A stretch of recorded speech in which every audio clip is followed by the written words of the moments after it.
구독과 좋아요 많이 눌러주세요. 방장에게 큰 힘이 됩니다.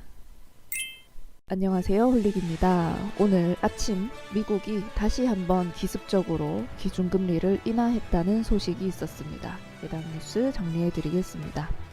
미국 연방준비제도가 코로나19에 따른 경기 악화 우려를 차단하기 위해 기준금리를 사실상 제로 수준으로 인하했습니다. 미국은 현지 시간으로 3월 15일에 긴급 성명을 통해 기준금리를 연 1%에서 1.25%에서 곧바로 0.0에서 0.25%로 100bp, 1%포인트 내린다고 발표했습니다. 또 국채 5천억 달러어치와 모기지 증권 2천억 달러어치를 매입하는 양적 완화 프로그램도 재개하기로 했습니다. 연준은 기준금리를 인하한 지 2주도 안 돼서 비상회의를 소집해 금리를 추가로 긴급 인하했는데요. 기준금리 0.0에서 0.25%는 2008년 금융위기 당시 수준입니다. 연준은 2008년 당시 금리를 제로 근처까지 내린 이후에 7년간 금리를 동결한 적이 있었습니다. 연준은 이날 은행들의 지급준비금에 대한 금리도 제로로 인하했습니다. 연준은 코로나19가 경제 활동에 단기적으로 크게 부담을 줄 것이라며 현재 저금리는 경제가 최근 이벤트를 잘 견딘다고 자신할 때까지 유지될 것이라고 말했습니다. 연준은 경제를 떠받치기 위해 적절히 행동하기 위한 수단을 활용할 것이고 가계와 기업의 신용을 지원하기 위해 가진 모든 도구를 사용할 준비가 되어 있다고 강조하기도 했습니다. 연준은 이날 해외 5개 중앙은행과 공조해서 달러 대출에 대한 금리도 0.25%포인트 인하했습니다. 이는 외국 중앙은행들이 해외 기업들에 대한 대출을 이어갈 수 있도록 달러에 대한 접근성을 계속 유지할 수 있도록 돕기 위한 조치라고 합니다.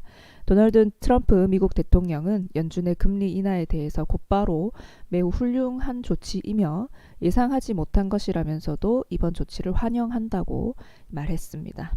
연준은 경제가 개선될 때까지 금리를 제로 수준으로 유지할 것입니다.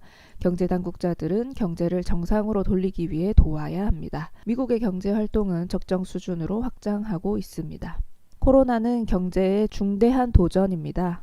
증권 매입은 시장의 기능이 매끄럽게 작동하도록 하는 것이 주된 목적입니다. 앞으로 미국의 경제 활동이 한동안 약해질 것으로 예상합니다. 2분기 경제도 약할 것으로 예상합니다. 이후 전망은 코로나에게 달려 있습니다. 오늘의 금리 결정은 이번 주 예정되었던 FOMC를 대신한 것입니다. 그러나 미국이 마이너스 금리 정책을 펼칠 것으로 보진 않습니다. 코로나가 진정될 때까지 금리 인상은 인내할 것입니다. 이에 따라서 3월달 이제 17일, 18일에 예정되어 있었던 FOMC 회의는 자동으로 취소되었습니다. 미국이 이렇게 2주 만에 또 한 번 기습적인 금리 인하를 단행했고요. 그런데 안타깝게도 큰 폭의 금리 인하에도 불구하고 미국의 나스닥, S&P, 다우지수 선물은 시간의 시장에서 하한가를 표시하고 있습니다. 연준에서 이렇게 예상하지 못했던 큰 폭의 금리 인하가 시장에서도 현재 상황이 진짜로 심각하다는 것을 이제 투자자들에게 오히려 두려움을 심어줄 수도 있기도 하고요. 바이러스 종식까지는 아직 굉장히 멀게 느껴지기 때문이기도 하고요. 여전히 바이러스 확산에 대한 우려가 있습니다. 미국 내에서 이 바이러스 확산이 얼마나 빨리 억제될 수 있는가가 중요할 것으로 생각됩니다. 앞으로도 뉴스 정리해 드리겠습니다. 감사합니다.